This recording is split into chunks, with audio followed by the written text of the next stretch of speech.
இப்போ சக்கரை உருட்டி பண்ணி காட்ட போகிறேன். இந்த மாதிரி நேந்திரங்காயை வாங்கிங்கோ, கிடைக்கும்.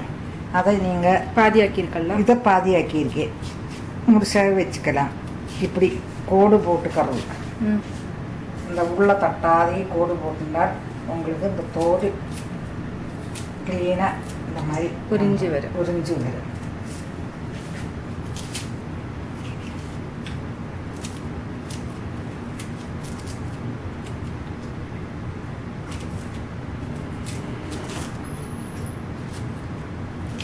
நிறைய பண்ணுறோம்னா வெள்ளத்தில் போட்டு வைப்பால. ஆமாம், எப்படி போட்டுட்டு நீங்கள் இதை வெள்ளத்தில் போட்டு வச்சுங்கோ. எங்கே தோடு இருந்தால் கூட நல்லா இது பண்ணி எடுத்துட்டு வெள்ளத்தில் போட்டு வச்சுக்கிறது. എന്നിട്ട് இந்த மாதிரி நறுக்கிங்கோ. ஓகே, அதுக்கு ரெண்டாக இப்படி கட் பண்ணிட்டு இப்படி போடணும் பார்த்தா. ஓகே, அது மாதிரி கட் பண்ணிங்கோ. இந்த தோலால் பொரியல் பண்ணிக்கலாம், இந்த களையாதுங்கோ. இந்த தோலை நல்லா நறுக்கிட்டு பொரியல் பண்ணலாம். அது எப்படின்னு காட்டி தரேன் அப்புறமா. ஓகே, இது இப்போ நறுக்கி வச்சுட்டு இருக்கேன். உப்பு போடண்டா, ஒன்றும் போடண்டா. எண்ணெய் காஞ்சிட்டு எண்ணெயை வச்சுங்கோ. அதுக்கு வந்துட்டு இந்த இதுக்கு ஒரு அரை டம்ளர் வெல்லம். ஓகே, இது இப்போ எல்லாமே ஒரு 1.25 இது வறுத்துக்குள்ள எனக்கு கம்மியாகிடும். ஓகே, அப்போ வந்து ஒரு 3/4 டம்ளர் வெல்லம் எடுத்துட்டுருக்கேன்.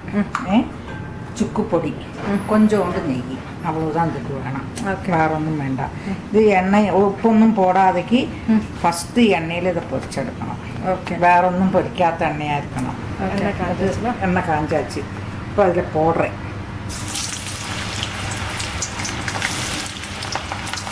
இது கட்டை பிடிக்கவோ இது பண்ணவோ ஒன்றும் ஆகாது. கொஞ்சமான நிதானமாக, ரொம்ப பெரிய தீயும் வேண்டாம், மீடியம் தீயில வச்சுக்கலாம். ஓகே, வேகணும், உள்ளு வரைக்கும் வேகணும். அது நல்லா கிறிஸ்பி ஆகணும், அது வரைக்கும் நம்ம போட்டு வைக்கணும். அது மாதிரி கட் பண்ணுறதையும் ரொம்ப தின்னாக நறுக்கலை நம்ம. ஆமாம், தின்னாக நறுக்கப்படாது. இந்த மாதிரி கொஞ்சம் கனமாக தான் நறுக்கணும். ஓகே, அதை இந்த மாதிரி போட்டு அதுவும் அந்த எண்ணெயில் முன்னாலே ஏதாவது உப்பு ரசமும் போட்டதுக்காக இருந்தால் அந்த எண்ணெய் நல்லா இருக்குது போட்டெடுக்கிறது. நீங்கள் பார்த்து பண்ணிங்கோ. ரொம்ப காய்ச்சல் இல்லாக்கும் இருக்கக்கூடாது. ஒரு மீடியம் சைஸில் உங்களுக்கு வச்சுக்கலாம். உள்ளு வேகும். இது இப்போ இந்த மாதிரி ஏகദേശம் நம்ம இப்போ ஒரு 15 to 20 மினிட்ஸ் வச்சுருக்கோம். ஆமாம், இது பொறுமையாக பண்ணணும், பொறுமையாக பண்ணணும். இது இந்த மாதிரி நம்ம கலகலன்னு இருக்கும். உங்களுக்கு வேணுன்னா கூட ஒன்றை எடுத்து பொட்டிச்சே பார்க்கலாம். சுடுறது ஆனாலும் இந்த மாதிரி பொட்டி வந்தது. இப்போ அதனால் எடுத்தோம். கேஸ் அணைச்சி விட்றேன், எடுக்கிறேன். சூப்பராக இருக்கே. அதோட நேச்சுரல் கலர் தான்டா. Natural colour. அதுவும் இன்னும் பெரிய வாழைக்காய் கிடைக்கும். எனக்கு இப்போ சின்னது தான் கிடச்சிது. அது மாதிரி கிடச்சுன்னா இன்னும் நல்லா இருக்கும். கலர் மூத்ததாக இருக்கணும் பார்த்தேன். அது தொலி கரெக்டாக எடுக்க வரும். தொலியை கரெக்டாக எடுத்து இந்த மாதிரி எடுத்து வச்சுக்கணும். நேந்திர வாழைக்காய் அதுதான் சிப்ஸ் பண்ணுவா. இன்னொரு நாளைக்கு சிப்ஸும் பண்ணி காட்டுறேன். இது நம்ம என்ன பண்ணணும்? இது வெல்லம் வச்சு வெள்ளத்தில் இந்த பொடியெல்லாம் போடுவோம் நம்ம, அது மாதிரி இதை போடணும் தான். இதை அரைக்கிட்டு நான் வெல்லம் வைக்கிறேன். வெள்ளத்தை தான் இது பண்ண வச்சுருக்கேன். அது அரை டம்ளர் எடுத்திருக்கேன். நான் இதுக்கு அரை டம்ளர் வெல்லம் போடும். ஓகே, அது வச்சுருக்கேன். அது கடலை அரிச்சு எடுத்துட்டு சொல்கிறேன். ஓகே, இது இந்த மாதிரி உங்களுக்கு பொட்டிச்சா பொட்டணும். இப்படி வந்துவிடும். வெள்ளத்தை அரிச்சு இப்படி வச்சுருக்கேன். இது 2 நான் சுகர் போடுவேனே, அந்த சுகரையும் போட்டு வச்சுருக்கேன். சுகர் அப்போ அந்த கிளாஸுக்கு 2 ஸ்பூன் சுகர் போட்டிருக்கேன். அது நல்லா பாகாயாச்சு. இதை விட்டு பார்த்துவோங்க. நல்லா பாகாயாச்சு. அதில் டேரெக்டாக போய் விடாது, உருட்டி எடுத்தால் உருட்டி வரும். ஓகே, அந்த அளவுக்கு இருக்கணும். இப்போ இதை அணைச்சி விட்டேன். இதில் வந்து சுக்கு பொடி போடணும். சுக்கு பொடி போட்டுவோங்க. இப்போ தான் சுக்கு பொடி வாங்க கிடைக்கிறதே.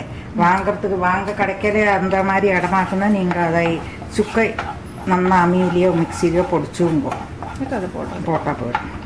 இது கொஞ்சம் நெய் விடுறேன்.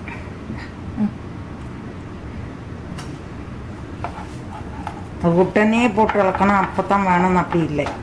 அதனால தான் இது இப்படி ஆகிண்டே இருக்கிறது எல்லாம் போட்டாச்சு. இப்போ இதை போட்டு இதில் இளக்க வேண்டியது.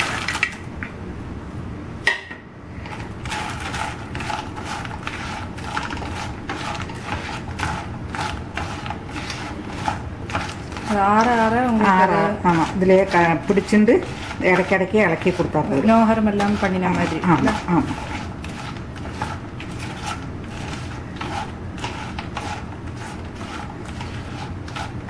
சூட்டுக்கு ஆகிண்டே இருக்கும் அது. அது கொஞ்ச நேரம் கழிஞ்சு இப்போ எப்பவும் இളக்கிண்டே இருக்கண்டா. ஒரு வச்சுட்டு 5 நிமிஷம் கழிஞ்சு நீங்கள் இളக்கி கொடுத்தாலும் உதிராக வந்துவிடும். தொட்டு காய்க்கு வந்துவிடும். ஓகே, கொஞ்சம் கழிஞ்சு இളக்கிட்டு உதிராகிட்டு அந்த மாதிரி ஆயாச்சு. வெள்ளைப்பாகும் இதே மாதிரி நல்லா மூக்கணும். நீங்கள் எண்ணெய்ந்து இது எடுக்கிறதையும் நல்லா മൂത്തിട്ട് ഇടുമ്പോൾ ഇത് രണ്ടും അതിൽ ரொம்ப ഇമ്പോർട്ടൻറ്റ്. വേറെ ഒന്നും പറയാം, നന്നാ ചവന്താലും പറവാല്ലേ, നന്നാ മൂത്തിട്ട് ഇടുമ്പോൾ കറക്കിന് ഇരിക്കും, ക്രിസ്പിയാണ്. ஆமாம்.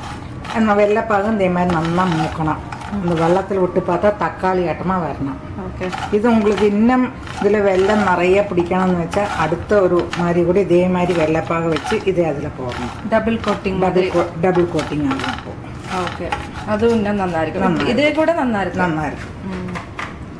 അപ്പോൾ ഇതിന് എയർ ടൈറ്റ് കണ്ടെയ്നറിൽ തന്നെ കണ്ട പോട്ട് വെച്ചുകൊണ്ടോ ക്രിസ്പിயாக இருக்கும். ஓகே, நல்லா மூத்ததுக்கு அப்புறம் எடுக்கணும். வெள்ளைப்பாகு நல்லா மூக்கணும். நான் இந்த பிள்ளைல அந்த மாதிரி ஒட்டாதைக்கு நல்லா வரும். Okay, super. சக்கரை டிப்பரி ஆற்றுலேயே பண்ணலாம்.